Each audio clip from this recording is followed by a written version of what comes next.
Chào bạn, có một khán giả có nêu ra một vấn đề là tại sao người Việt phải sáng tạo chớ nôm, dự gen, nền chớ Hán? Thưa quý vị, có thể có một điều sẽ làm một số người cảm thấy thất vọng. Chớ nôm là người Việt sáng tạo ra, nhưng nguyên tắc tạo chớ của chớ nôm không chỉ có người Việt sử dụng. Chớ Hán là chớ biểu ý, nguyên tắc tạo chớ Hán có 4 loại.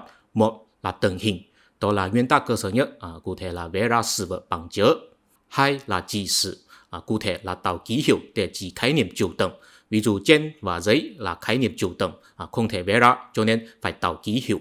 Ba là hội ý, kết hợp hai chớ hay nhiều chớ để chỉ những sự vật chủ tầng hơn. Ví dụ chớ dân kết hợp chớ một là hiếu, hiếu của nhì hiếu. Bốn là hình thanh, cũng là kết hợp hai chớ để chỉ những sự vật chủ tầng hơn. Nhưng một chớ là biểu thị kết phát âm, một chớ khác là biểu thị ý nghĩa. Ví dụ chớ nớ kết hợp chớ má của công má là ma của cô má, có nghĩa là mẹ. Mấy bạn chú ý, kết tạo chớ của chớ nôm chính là hình thanh. Ví dụ phở của phở bò là lấy chớ mẹ, đó có nghĩa là cậu, và kết hợp với chớ phá, đó có nghĩa là rớt. Mẹ biểu thị ý nghĩa, phá biểu thị kết phát âm, vì vậy có chớ phở.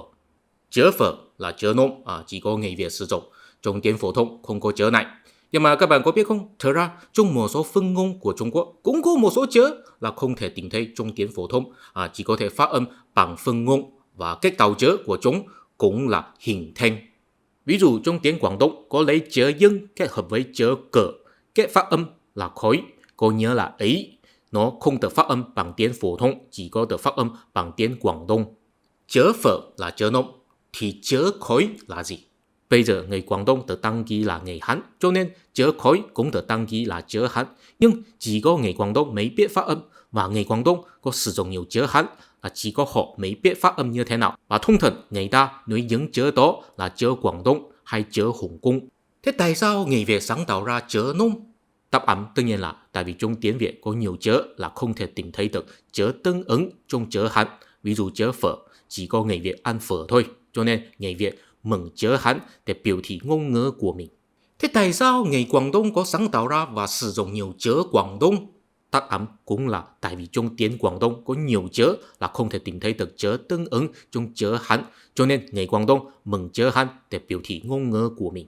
Thế người Việt sử dụng chớ nôm và người Quảng Đông sử dụng chớ Quảng Đông có gì khác biệt? Đáp án là người Việt có một quốc gia gọi là Việt Nam và đã không có sử dụng chớ nôm nữa. Còn người Quảng Đông là cư dân của một tỉnh trong Trung Quốc và vẫn sử dụng chớ Quảng Đông. Đúng rồi, có một nhóm người có tình hình tương tự hơn với người Việt, đó là người trắng. Người trắng cũng có mừng chớ Hán để biểu thị tiếng trắng, kết tạo chớ cũng là hình thanh. Ví dụ chớ dân kết hợp với chớ vâng có nghĩa là người, kết phát âm là quân. Nhưng mà sau năm 1956, người trắng đã bỏ ra chớ trắng cổ xưa và sử dụng chớ La Mã. Điều đó là giống với người Việt nhiều hơn, nhưng họ cũng có một điều là giống với người Quảng Đông nhiều hơn, tức là giới trẻ của họ cũng không giỏi nói tiếng trắng nữa. Có lẽ nghe đến đây sẽ có một số người nghĩ rằng người Việt có thể độc lập và gìn giữ ngôn ngữ của mình, đó là một chuyện thật vĩ đại. Mình cũng thấy đó là một chuyện rất vĩ đại. Nếu người Việt không có quốc gia của mình thì số phận của tiếng Việt có khả năng cao là giống với tiếng Quảng Đông và tiếng trắng, tức là chỉ có người cao tuổi biết nói, giới trẻ không giỏi nói. Có lẽ cũng có một số người sẽ nghĩ rằng thực đáng tiếc người Việt, người Quảng Đông và người trắng đều là thuộc về người Bắc Việt, nhưng đa số người Bắc Việt đều đã bị Hán hóa rồi, không có cùng với người Việt tạo nên một văn minh Bắc Việt rực rỡ.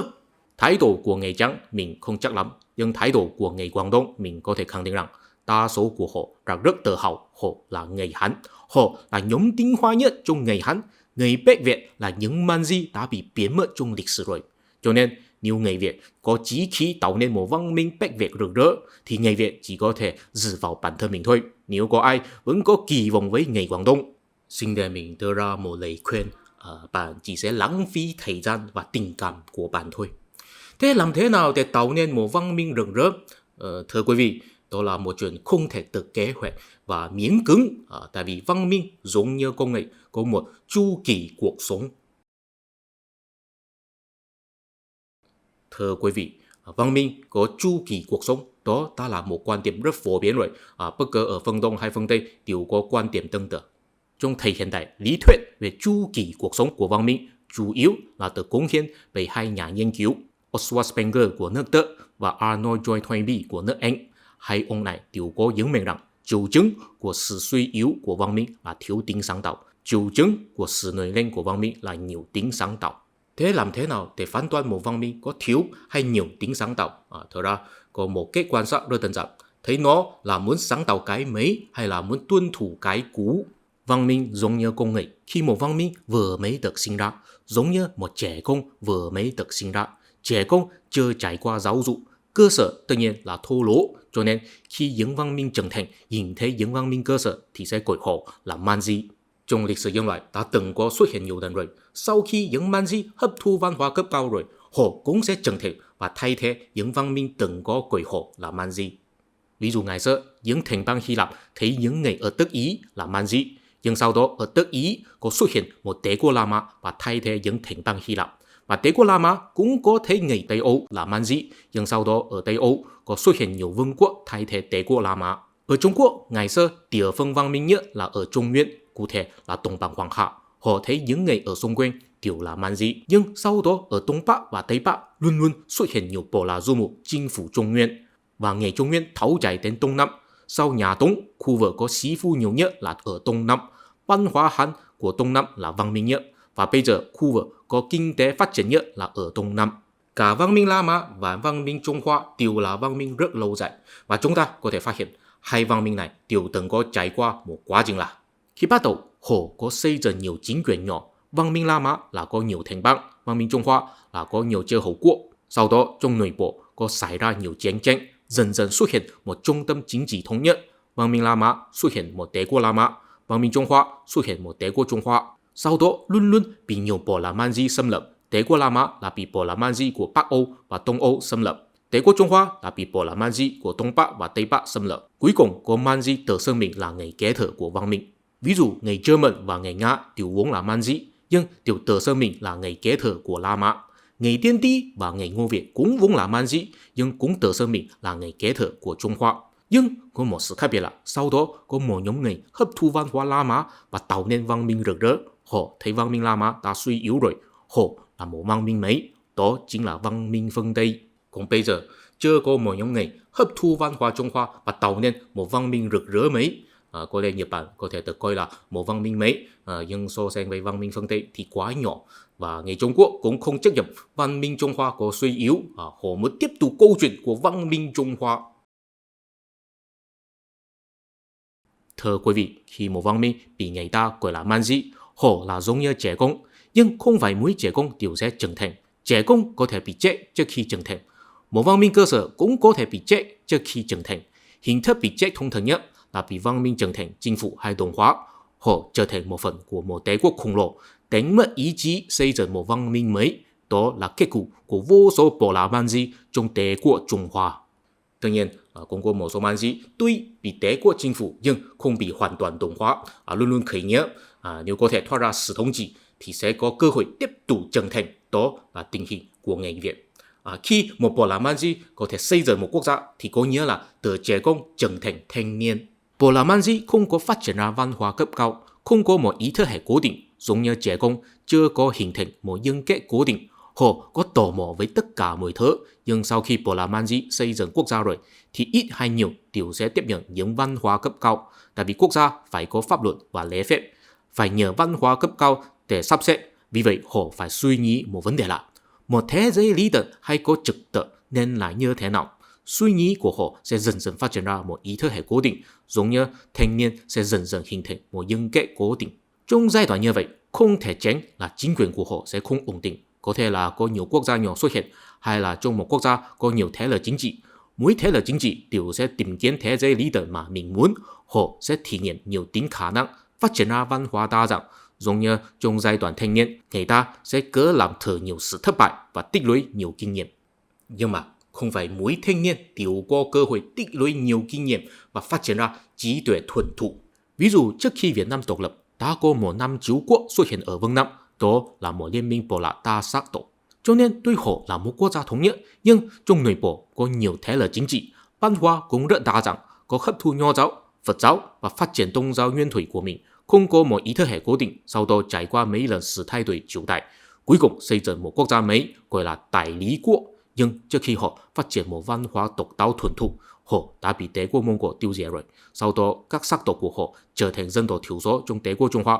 Không chắc bây giờ trình độ Hán hóa của họ là như thế nào. Cũng có ví dụ là sau khi nhà Tấn sụp đổ, có nhiều Bồ La Man Di từ Tây Bắc và Đông Bắc nhập vào Trung Nguyên, họ xây dựng nhiều quốc gia nhỏ. Trong sử liệu Trung Hoa, thời đại này được gọi là ngũ hổ loạn hoa. Thật ra không chỉ là có 5 sắc tộc, gọi ngũ hổ là nói một cách chung chung thôi, cũng không nên gọi là loạn hoa, tại vì khi đó chính là văn hóa Trung Hoa đã suy yếu rồi. Nếu không có những Bồ La Man Di nhập vào Trung Nguyên và xây dựng nhiều quốc gia nhỏ, thì xã hội không thể hồi phục trật tự. Những quốc gia Man Di nhỏ này học tập các loại văn hóa cấp cao và phát triển ra văn hóa đa dạng. Cuối cùng, tập đoàn Ngải Tiên Ti thắng lợi, thống nhất Trung Quốc, xây dựng nhà Tùy và nhà Tần. Thưa quý vị, một văn minh là thuần thủ hay không, không có một tiêu chuẩn cố định, đó phải tùy theo hoàn cảnh xung quanh. Chúng ta chỉ có thể xác định nếu một văn minh thuần thủ rồi thì sẽ tự nhiên thu hút văn minh trẻ con xung quanh học theo và mô phỏng. Tất nhiên có khả năng là nó là văn minh thuần thủ ở đây, nhưng không nhất định thuần thủ hơn chỗ khác. Ví dụ trong nhà Tùy và nhà Tần so sánh với các sắc tộc xung quanh ở Đông Á, Ngải Tiên Ti là văn minh thuần thủ, tại vì họ có thể thu hút người ta học theo và mô phỏng, ví dụ người Hàn Quốc và người Nhật Bản trong khi đó. Nhưng so sánh với Ấn Độ và Ba Tơ trong khi đó, Ngải Tiên Ti thì vẫn là không thuần thủ lắm, tại vì họ thích hấp thu Phật giáo từ Ấn Độ và Mani giáo từ Ba Tơ, cũng bao gồm nhiều loại kỹ thuật tiến bộ. Thật ra, nếu Trung Quốc không phải là sử dụng chữ Hán mà là sử dụng chữ biểu ơn ghi chép lịch sử, thì mỗi người đều có thể phát hiện rằng nhà Hán và nhà Tần là hai loại văn minh khác biệt. Chế độ và tư tưởng của nhà Hán vẫn có một số là kế thừa từ nhà Chu, nhưng chế độ của nhà Tần là hoàn toàn khác biệt với nhà Hán. Tên hiệu của nhiều chế độ là không bao giờ xuất hiện trong sử liệu trước nhà Tần. Ngải Tiên Ti đã thay thế người Hán xây dựng một văn minh khỏe mạnh mới rồi. Ví dụ, sau khi Việt Nam độc lập, thật ra chế độ của các vương triều Việt Nam là kế thừa từ chế độ nhà Tần mà không phải là nhà Hán. Chế độ nhà Tần là có 3 tỉnh và 6 bộ, chế độ nhà Hán là có 3 cung và 9 khanh. Có thể nói rằng Ngải Tiên Ti đã phát triển ra một văn hóa độc đáo rồi. Họ có trí tuệ và thế lực đầy đủ để chinh phục người dân ở Đông Á, nhưng họ không có trí tuệ đầy đủ để tiếp tục thời đại thuần thủ của mình, không có phát triển ra một văn minh rực rỡ hơn nữa. Tại vì trong tập đoàn của họ có xuất hiện một Võ Trạch Thiên. Khi đó quý tộc của Ngải Tiên Ti là xuất thân từ Tây Bắc, gia tộc của Võ Trạch Thiên cũng vậy. Nhưng sau đó giống với Tập Cận Bình thanh trừng những gia tộc của Nguyên Lão Khai Quốc, Võ Trạch Thiên cũng từng dùng những quan liêu mà xuất thân từ Bình dân để thanh trừng những gia tộc cao quý của Ngải Tiên Ti. Vì vậy, tầng lớp tinh hoa của Ngải Tiên Ti bị tổn thương rất nhiều. Sau Võ Trạch Thiên, nhà Tần phải nhập khẩu một nhóm Bồ La Man Di mới từ Tây Bắc và Đông Bắc để phòng vệ biên giới. Cuối cùng nhà Tần sụp đổ, Ngải Tiên Ti trở thành một danh tử mà bị lãng quên trong lịch sử. Có thể nói rằng sau khi đánh mất máu mấy mà Ngải Tiên Ti mang lại, văn minh Trung Hoa luôn luôn là một văn minh già cỗi. Chủ trương chính là phải nhập khẩu nghề man di để duy trì trật tự của xã hội. Khi một văn minh già cỗi rồi cũng là giống như một công nghệ già rồi, họ sẽ không có sự mong muốn sáng tạo cái mới, chỉ sẽ hoài niệm quá khứ, không có động lực đi phát triển một văn hóa rực rỡ hơn, chỉ muốn duy trì cuộc sống đã có, và khi gặp mặt với vấn đề, họ cũng chỉ biết sử dụng biện pháp cũ để đối phó thôi. Nhưng mà dù sao, tại vì hồi trước họ đã có tích lũy nhiều kinh nghiệm và trí tuệ rồi, họ có thể thu hút và tận dụng nghề man di để duy trì vững hành của quốc gia, giống như nghề già có thể chỉ đạo trẻ con hay thanh niên để chăm sóc nghề già. Thưa quý vị, chúng ta có thể phát hiện một hiện tượng phổ biến là khi một văn minh đã đến một mức đỉnh cao rồi, đa số người dân sẽ đánh mất tinh thần mạo hiểm và tính sáng tạo. Họ chỉ muốn có một cuộc sống ổn định và tầm thường thôi. Chủ trương của xã hội như vậy là họ sẽ nhờ những người từ khu vực lạc hậu làm hai chuyện có nhiều rủi ro, lên chứng chừng và sinh công. Trong tuy mắt của những người rất văn minh, những người ở khu vực lạc hậu là thiếu văn hóa, có nhiều thói quen là khác biệt với văn hóa chủ lưu, giống như man di. Nhưng nhà nước phải nhờ những man di này mới có thể duy trì được. Có lẽ sẽ có người nói rằng đó là vì những man di không có tiền, không thực tập việc làm, cho nên phải đi làm binh lính. Họ cũng thiếu văn hóa, không biết đầu tư vào giáo dục của trẻ con, cho nên chỉ biết sinh nhiều con, không biết chăm sóc trẻ con. Nếu thực sự là như vậy thì những man di này sẽ mãi mãi là man di. Nhưng có một số man di sẽ không phải là như vậy. Họ là giống với trẻ con, có tâm lý lạc quan và có nhiều hy vọng với tương lai, rất hoạt bát, chất phác và tò mò với thế giới, có khao khát sáng tạo nhiều thứ, thích mạo hiểm, thích làm thử, không sợ thất bại, cho nên họ muốn lên chiến trận, tại vì họ có niềm tin rằng họ sẽ thắng lợi và sự thắng lợi sẽ mang lại lợi ích khổng lồ cho họ. Họ cũng có niềm tin rằng nếu họ có nhiều công thì tỷ lệ thành công của một công trong đó sẽ cao hơn. Tuy nhiên, có khả năng là họ sẽ chiến bại hay không có công nào thành công, nhưng cơ hội là dành cho những người muốn chịu rủi ro. Khi con người quá văn minh thì sẽ đánh mất chí khí chịu rủi ro. Ví dụ bây giờ ở nước Mỹ, dân số của người Latin đang dần dần tăng lên, bây giờ đã trên 19% rồi. Văn hóa chủ lưu của nước Mỹ là do người da trắng sáng tạo ra vào 200 năm trước, nhưng bây giờ dân số của người da trắng đang dần dần giảm xuống. So sánh với người da trắng, người Latin tất nhiên là man di, nhưng tỷ lệ sinh con của người Latin chiếm 25% tổng số sinh con của nước Mỹ. Người da đen cũng là man di, nhưng nước Mỹ có 22% binh lý là người da đen. Tuy nhiên, người man di sẽ không chỉ hỗ trợ người văn minh bằng cách lên chiến trận và sinh con. Sau khi họ hấp thu văn hóa cấp cao trong văn minh rồi, họ sẽ trở thành những người mà có năng lực nhất. Họ vừa có văn hóa vừa muốn chịu rủi ro. Điều quan trọng nhất là tư tưởng của họ sẽ mở cửa hơn, cho nên có thể hấp thu văn hóa mới và kết hợp với văn hóa cũ, tạo nên một văn minh mới. Ví dụ sau khi thành bang La Mã trở thành đế quốc La Mã rồi, người La Mã không muốn lên chiến trận, cũng không muốn sinh nhiều con. Có nhiều hoàng đế là xuất thân từ Bồ La Man Di, chủ yếu là khu vực Syria ở miền Bắc của Hy Lạp. Hoàng đế mà chấp nhận Kitô giáo làm quốc giáo và dày đo đến Istanbul, Đại đế Constantine chính là xuất thân từ Bồ La Man Di ở Syria. Ông ấy làm văn hóa La Mã có khả năng kết hợp với Kitô giáo và văn hóa Hy Lạp, tạo nên một văn minh mới gọi là văn minh Byzantine. Và nếu người Man Di tiếp tục tích lũy trí tuệ và kinh nghiệm, họ cũng có khả năng xây dựng một văn minh mới mà có thành tựu vượt qua văn minh vĩ đại cũ.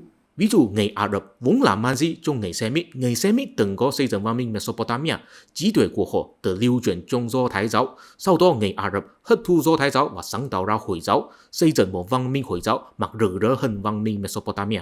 Ví dụ trong thời Đại La Mã, khu vực Tây Âu là khu vực man di, nhưng sau đó những vương quốc man di kết hợp trí tuệ của La Mã Hy Lạp và xây dựng một văn minh phương Tây mặc rực rỡ hơn văn minh La Mã Hy Lạp. Đáng tiếc là văn minh Trung Hoa sẽ không may mắn như vậy. Sau khi nhà Tần sụp đổ, Trung Quốc lại phân liệt thành nhiều quốc gia nhỏ. Sau đó nhà Tống thống nhất lại một phần, nhưng ở phương Bắc có nhà Liêu, Tây Bắc có nhà Tây Hạ, Tây Nam có nhà Đại Lý. Có thể nói rằng đó là một thời điểm mà có thể nuôi dẫn man di thành văn minh mới. Khi đó Trung Nguyên là một khu vực đã có trải qua nhiều lần chiến loạn. Khu vực Ngô Việt đang có sự phát triển kinh tế rất mạnh. Tuy trung tâm công nghiệp vẫn là ở phương Bắc, nhưng đô thành của nhà Tống phải dựa vào lương thực mà sản xuất từ Ngô Việt mới có thể sống sót được. Dân số của phương Nam cũng tăng dần dần tăng thêm. Theo thống kê, số hộ khẩu của nhà Tống có 16 triệu, ở phương Bắc chỉ có 5 triệu, phương Nam thì có 11,5 triệu. Có thể nói rằng phương Nam vốn là khu vực man di, nhưng đã trở thành nguồn cung cấp sức lao động của đế quốc Trung Hoa rồi. Sau đó nhà Tống bị nhà Kim đuổi ra khỏi Trung Nguyên và dời đô đến Hàng Châu. Từ khi đó, tốc độ hấp thu văn hóa Trung Hoa của những man di ở phương Nam nhanh hơn. Đến thế kỷ 12 có một người có tên là Chu Hy.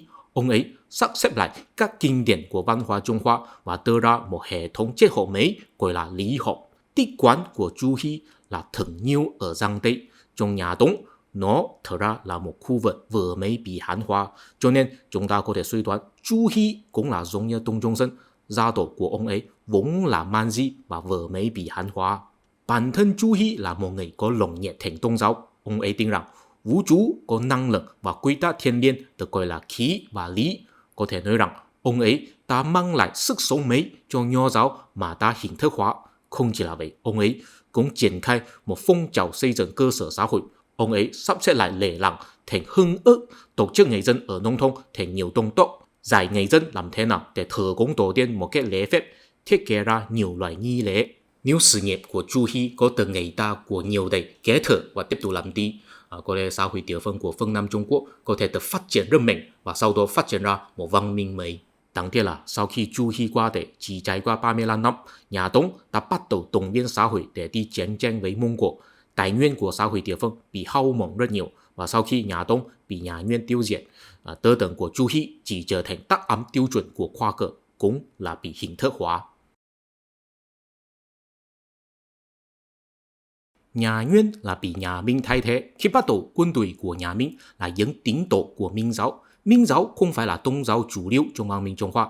Lý thuyết của Minh giáo cũng không cao siêu lắm. Nhưng Minh giáo có tổ chức giáo hội giống như Kitô giáo trong khi bắt đầu. Họ được chính phủ gọi là mê tín dị đoan. Tín đồ của họ là người Hạ Đẳng, nhưng những người Hạ Đẳng có được chăm sóc bởi giáo hội Minh giáo. Đối với Nho giáo, Minh giáo là tôn giáo man di, nhưng Nho giáo không có sức sống tổ chức quân đội lật đổ chính quyền của người Mông Cổ, Minh giáo thì có.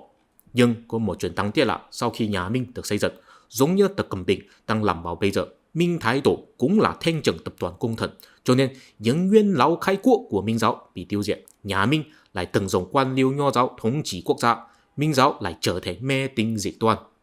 Thưa quý vị, chúng ta có thể nhìn thấy một sự khác biệt giữa phương Tây và phương Đông. Kitô giáo là từ một tôn giáo của người Hạ Đẳng, vì có hấp thu văn hóa Hy Lạp cho nên lý luận hóa giáo lý của mình, vì vậy trở thành một văn hóa cấp cao. Minh Thái Tổ là nhờ Minh giáo mới lấy được thiên hạ, nhưng Minh Thái Tổ không có hợp pháp hóa Minh giáo, để Minh giáo có thể hấp thu văn hóa Nho giáo và lý luận hóa giáo lý của mình, cuối cùng sáng tạo ra một văn minh mới. Tại sao? Theo mình, đó chính là văn minh Trung Hoa thực sự giả cối. Tại vì làm Minh giáo phát triển thành một văn minh cấp cao là một chuyện khó. Bảo thủ Nho giáo và vấn quay Minh giáo là mê tín dị đoan là một chuyện dễ. Họ giống như ngày già, không có sức sống và sức sáng tạo làm chuyện khó. Giống như người Trung Quốc bây giờ, ý thức hệ chính thức của họ là chủ nghĩa Mác Lênin, nhưng họ không có đi nghiên cứu các lý luận của chủ nghĩa xã hội mà là quay trở về những truyền thống của Trung Hoa dân tộc, chỉ biết sử dụng biện pháp cũ, không biết sáng tạo biện pháp mới. Thế sức sống của Nho giáo trong nhà Minh là như thế nào? Mình đã từng có nói về trong video hồi trước rồi. Nho giáo biến thành đáp án tiêu chuẩn của khoa học, chỉ là một phương tiện để làm quan thôi, không có ai có niềm tin chân chính. Nhưng trong nhà Minh cũng có xuất hiện một phong trào tư tưởng, có một người có tên là Vương Dương Minh nhận mình rằng chi hành hợp nhất, có nghĩa là người ta nên thống nhất tinh thần với hành động. Nếu tinh thần đã hiểu biết đạo đức rồi thì hành động cũng nên có đạo đức. Vương Dương Minh là xuất thân từ Dư Diêu ở Chiết Giang. Có lẽ các bạn không biết, Dư Diêu không có nhớ trong chữ Hán, đó là phát âm của tiếng Ngô Việt cổ xưa và từ phiên âm bằng chữ Hán. Gia tổ của Vương Dương Minh cũng là man di vừa mới bị Hán hóa. Sau đó ông ấy triển khai phong trào giảng học, cụ thể là tuyên truyền luân lý Nho giáo cho những người thiếu giáo dục. Có xây dựng nhiều thư viện hy vọng có thể khai sáng đầu óc của người dân, nhưng sau đó bị chính phủ coi là làm loạn thuần phong mỹ tục của xã hội. Và cũng có nhiều người tận dụng hoạt động giảng học để phê bình chính trị, cho nên tạo nên đấu tranh chính trị khốc liệt. Đó cũng là một minh chứng là văn minh Trung Hoa thực sự giả cối. Phong trào giảng học của Vương Dương Minh thực ra là một phong trào cải cách tôn giáo của Nho giáo. Phong trào như vậy chỉ có thể thành công trong một xã hội là có nhiều người có lòng nhiệt thành tôn giáo, có tính tình chất phác. Nhưng xã hội Trung Quốc trong khi đó đã quá văn minh rồi, không có niềm tin vào bất cứ cái gì. Cuối cùng phong trào này bị người không tốt tận dụng trong cuộc đấu tranh chính trị. Trong video hồi trước mình cũng đã có nói rồi, xã hội nhà Minh bị quá quan liêu hóa cho nên sụp đổ. Nếu nhà Thanh không có chính phủ Trung Quốc thì Trung Quốc sẽ không có năng lực xây dựng lại trật tự xã hội. Đối với người Hán, người Mán của nhà Thanh tất nhiên là man di, nhưng người Mán có sức sống lên chiến trận, người Hán thì không có. Người Mán không chỉ thống nhất lại Trung Quốc, thậm chí mở rộng lãnh thổ Trung Quốc rất nhiều. Và bây giờ người Mán tự nhiên mình là một phần của văn minh Trung Hoa, đánh mất ngôn ngữ vốn có của mình. Nếu không phải có chính phủ đăng ký thành dân tộc thiểu số, thật ra cũng không có khác biệt gì với người Hán. Các bạn có biết không, khi văn minh Hồi giáo nổi lên, có chiếm lĩnh Tiểu Á và Ai Cập. Tiểu Á và Ai Cập vốn là khu vực Kitô giáo, nhưng đến thế kỷ 11, người dân của họ đã chuyển sang đi theo Hồi giáo. Khi đó, đế quốc Byzantine không có thể là thu hồi những khu vực, còn giáo hội La Mã yêu cầu quý tộc ở Tây Âu đưa quân đi thu hồi, đó tạo nên nhiều lần thập tự chinh. Khi đó, đối với giáo hội La Mã và đế quốc Byzantine, những quý tộc Tây Âu là man di, nhưng mà họ vì muốn hồi phục một lý tưởng Kitô giáo, họ phải nhờ những man di của Tây Âu đi thực hiện. Những man di Tây Âu cũng chưa có ý thức rằng họ có thể tạo nên một văn minh mới trong tương lai. Họ là tự nhận mình là thuộc về văn minh Kitô giáo, cho nên họ thực sự muốn đi lên chiến trận ở nơi xa xôi. Nhưng mà sau khi trải qua 3 lần viễn chinh, họ đều không thể thu hồi. Vì vậy, họ đánh mất lý tưởng, chuyển sang phát triển địa phương mình. Những thập tự chinh tiếp theo chủ yếu là vì chiến lấy phần mà không phải là vì lý tưởng, quy mô cũng rất nhỏ. Nếu khi đó tất cả quý tộc của Tây Âu đều nghe theo mệnh lệnh của giáo hoàng và hết sức cố gắng đánh bại đế quốc Hồi giáo, mình tin rằng họ sẽ hao mòn nhiều tài nguyên của họ và cũng không có cơ hội phát triển ra một văn minh mới vào 300 năm sau. Người Mán thì không phải. Họ không chỉ hỗ trợ người Trung Quốc xây dựng lại trật tự, cũng hỗ trợ người Trung Quốc thống nhất phương Bắc và phương Nam. Thật ra, khi họ chinh phục Trung Quốc, họ hầu như không có gặp sự chống cự ở phương Bắc. đến phương Nam Mỹ gặp sự chống cự kịch liệt. Đó là vì sao ở phương Nam có nhiều sự kiện thảm sát, còn ở phương Bắc thì không có, tại vì phương Bắc là trực tiếp đầu hàng. Phương Nam vẫn còn sức sống chống cự, sau đó ngày mắn phân tán quân đội của mình đến các khu vực của Trung Quốc. Quý tộc của họ có thể hưởng thụ tài phú rất nhiều ở Trung Quốc, nhưng họ cũng rất nhanh đánh mất sức sống man di của mình. Chỉ trải qua 100 năm, họ đã không biết nói tiếng Mãn và không muốn lên chiến trường nữa. Nhiều khi bắt đầu, họ không thấy mình là người kế thừa của văn minh Trung Hoa và chỉ ăn cắp tài sản của Trung Quốc, sau đó quay trở về Đông Bắc. Có lẽ Đông Bắc sẽ phát triển ra một văn minh mới vào bây giờ, có lẽ là mạnh hơn Nhật Bản. Thế Trung Quốc của bây giờ thì sao? Mình tin rằng đa số người đều sẽ đồng ý phim ảnh của Hồng Kông vào ngày xưa là tốt hơn phim ảnh của Trung Quốc của bây giờ rất nhiều. Người Hồng Kông cũng là những man di vừa mới bị hán hóa. 200 năm trước, Hồng Kông chỉ là một làng trại nhỏ của người đàn thôi. Nhưng phim ảnh của Hồng Kông của bây giờ thì sao? Sau khi dân tài của họ đi làm việc và kiếm tiền ở Trung Quốc rồi, thì họ cũng mất đi tính sáng tạo vốn có của họ. Có thể nói rằng văn minh Trung Hoa có một thành tựu rất vĩ đại. Họ thực sự rồi tận dụng sức sống của man di để duy trì bản thân mình. Có thành tựu như vậy, văn minh Trung Hoa ta không chỉ là một văn minh giả cối mà là một văn minh ký sinh.